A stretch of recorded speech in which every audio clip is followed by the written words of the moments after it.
Ok. Frère, nous étions là où personne ne pouvait nous regarder à cause de notre état qui était informe et vide.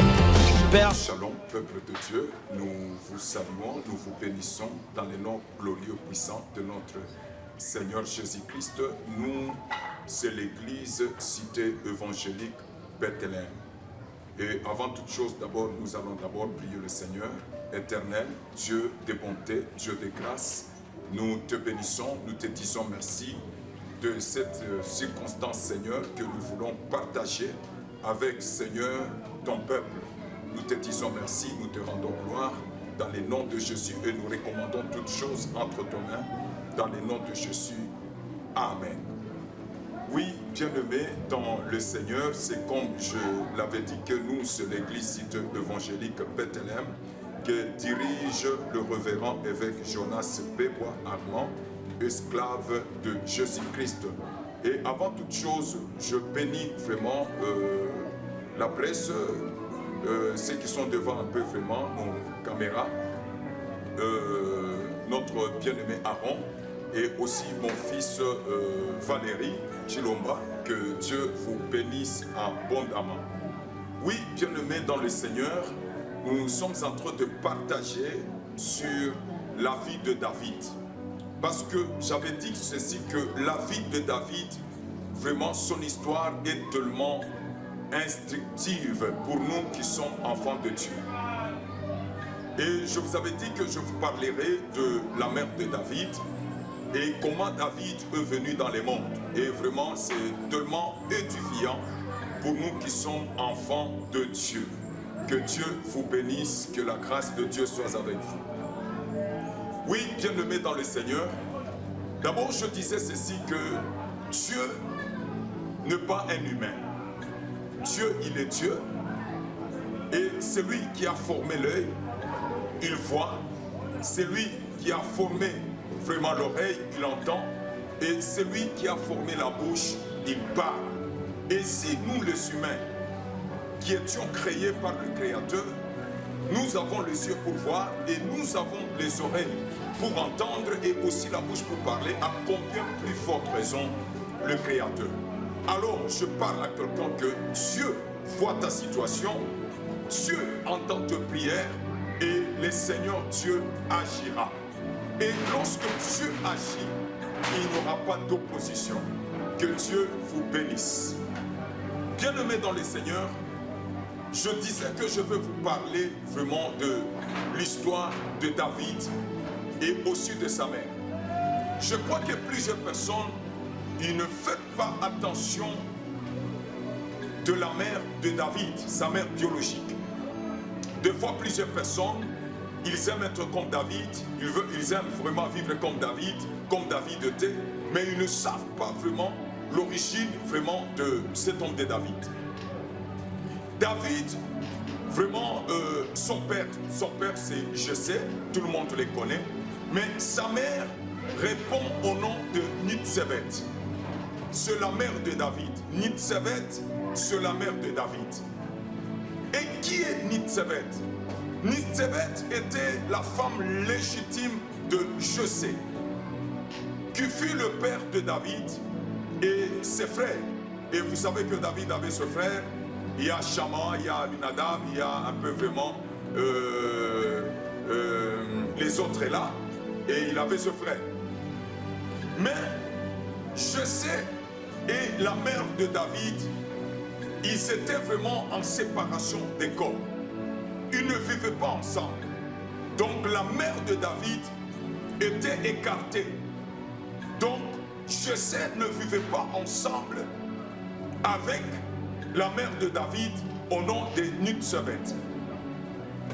Et alors, un jour, vraiment le père de David, Jessé, a envié la servante de Nitsébet. Parce que Nitsébet avait une servante qui était dans sa maison. Que Dieu soit béni. Et alors, le père de David, Jessé, il est tombé amoureux de la servante de Nitsébet. Que Dieu soit béni. Et ils ont parlé. Ils ont bien aimé préparer ce qu'ils devront faire.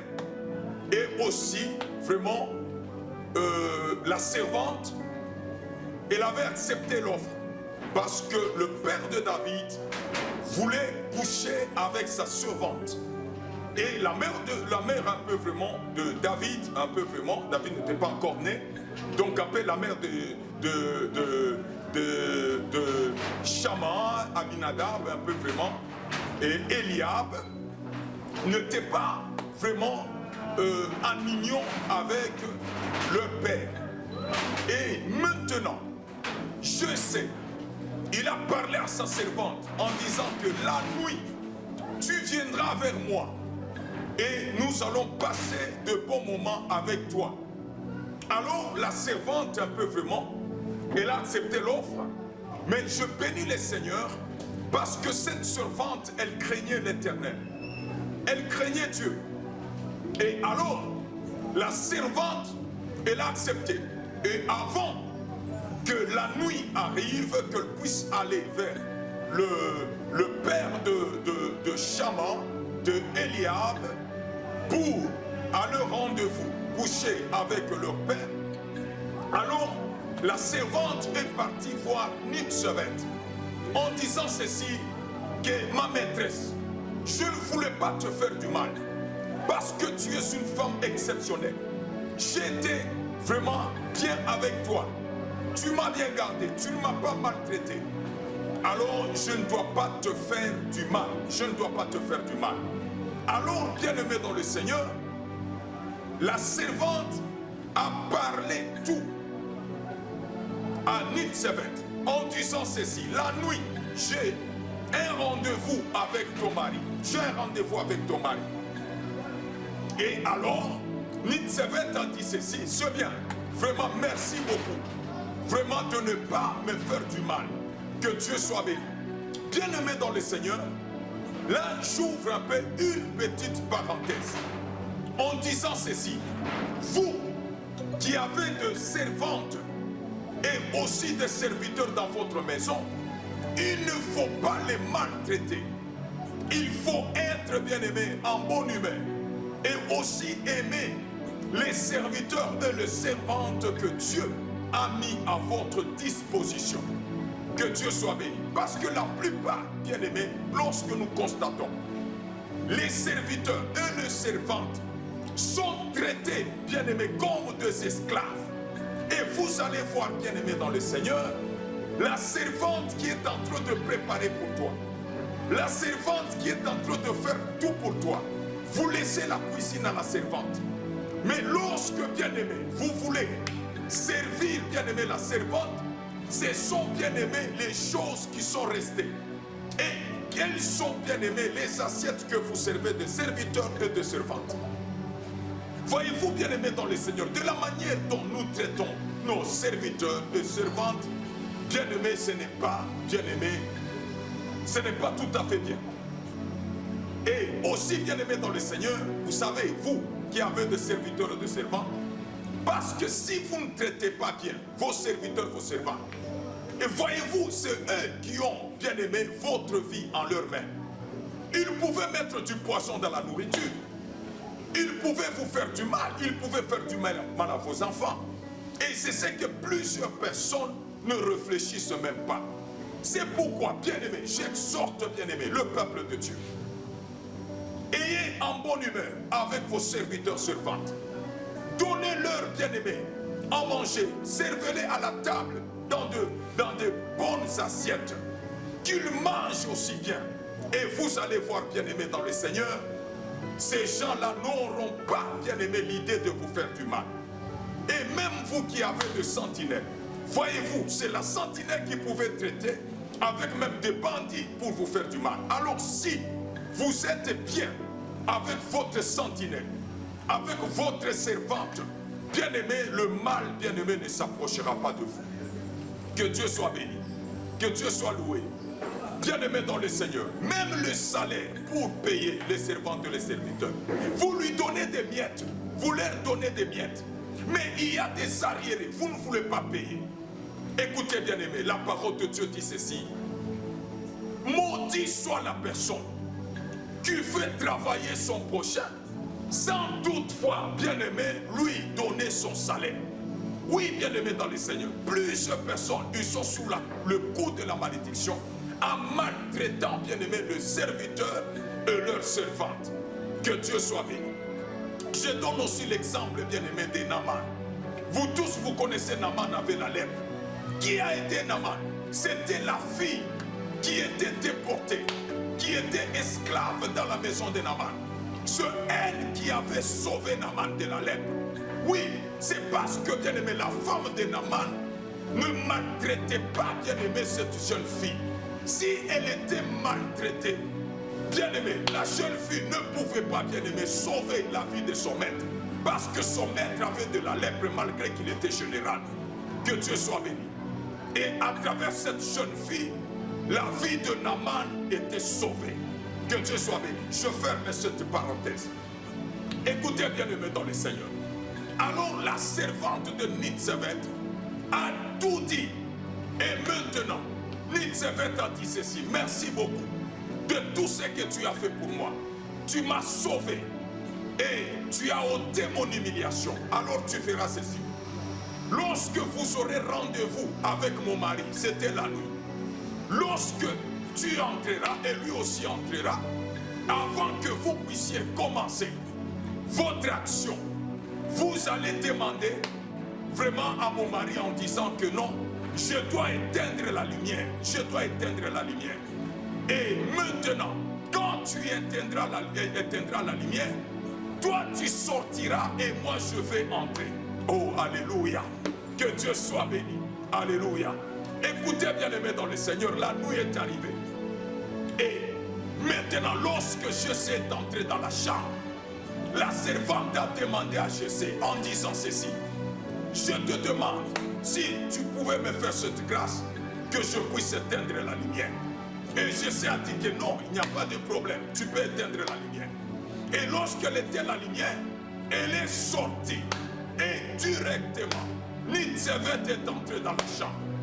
Et toute la nuit, pendant le temps des amours, Jessé croyait qu'il est avec sa servante. Or, ce n'était pas sa servante, c'était Nitzevet, sa femme légitime. Que Dieu soit béni. Vous savez, bien aimé, Dieu reste Dieu. L'oregas. Dieu rempli d'asogena gloria. Dieu reste Dieu. Il est au-dessus. Dieu contrôle toutes choses. C'est pourquoi, bien aimé, cette femme était dans l'humiliation, dans la honte. Mais le Seigneur Dieu a fait quelque chose d'étrange. C'est ainsi que je parle à quelqu'un. Écoute, bien aimé dans le Seigneur, quel que soit le moment, le temps que tu traverses, mais attends une surprise. Dieu te fera quelque chose de grand. Dieu va surprendre plusieurs personnes. Que Dieu vous bénisse. Écoutez, toute la nuit, je pensais que vraiment, il est en train de se réjouir avec sa servante. Or, ce n'était pas sa servante. C'était sa femme propre, bien-aimée dans le Seigneur. Et après leur action, bien-aimée, cette nuit-là, Nitzevet est sorti et la servante est entrée. L'action était déjà terminée. Et les jours se sont écoulés. Et après, on commence à constater que Nitzevet était enceinte. Oh mon Dieu, alléluia. Toujours cette nuit-là, Nitzevet, bien-aimé, a conçu. Oh mon Dieu, c'est pourquoi je parle à toi qui es stérile. Le jour où Dieu va te visiter, tu ne le sauras pas. Sois toujours attaché à Dieu. Sois toujours, bien-aimé, assidu au temple. Et marchant dans la crainte de Dieu, et Dieu va te surprendre. Que Dieu soit béni. Écoutez, bien-aimé dans le Seigneur. On a constaté que Nitzevet était enceinte. Et voyez-vous, maintenant, Jessé a dit ceci: appelez-moi cette femme maudite-là. Je constate, elle est enceinte. Elle doit être lapidée. Elle doit être tuée à coups de pied. Même les enfants de David, ses enfants propres, ces garçons-là, ils étaient prêts à lapider leur mère. Pourquoi? Parce que la mère avait la grossesse. On a appelé Nitzevet pour la lapider. Elle dit que non, je ne refuse pas de mourir. Mais avant de mourir, je dois dire toute la vérité. Celui qui est l'auteur de cette grossesse. Et maintenant, on dira que parle maintenant. Elle a dit que l'auteur de cette grossesse, c'est mon mari.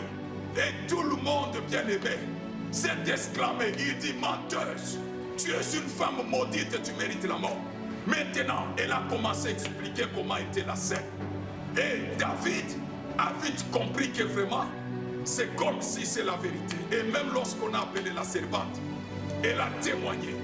Mais écoutez, je sais, a dit ceci. Il a dit ceci. L'enfant qui naîtra, considérez cet enfant comme maudit. Ne considérez pas cet enfant. Cet enfant ne doit pas partager ma bénédiction avec les enfants. On doit considérer cet enfant comme un étranger, comme vraiment un enfant maudit. Que Dieu soit béni. C'était les paroles bien-aimées de Jésus lui-même. Il a dit que l'enfant qui naîtra, cet enfant sera considéré comme maudit. Pourquoi? Parce que ce n'était pas de la volonté de Jésus qu'il puisse avoir, bien-aimé, cet enfant qu'on appelle David. Et la grossesse a évolué. L'enfant vient de naître, c'était l'enfant mâle. Et comme son père avait déjà parlé de la malédiction, c'est ainsi que David, dans ses psaumes, il a toujours dit, j'étais comme un étranger aux yeux de mes frères. Il me haïssait sans cause. J'étais un homme rejeté. Et vous savez, bien aimé dans le Seigneur, même le frère de David, il n'aimait pas David. Pourquoi? Parce que David avait déjà, bien aimé, la malédiction sur lui. Et si vous comprenez, bien aimé, David disait ceci. Moi, David, je suis né dans le péché. Ma mère m'a conçu dans le péché. Je suis né dans le péché. En moi, il n'y a rien de bon. C'est ainsi qu'il priait, qu'il demandait à Dieu.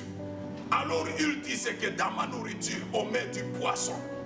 Mais cet homme de David, bien aimé, son père, l'a pris jeune qu'il était. Il l'a jeté dans la brousse.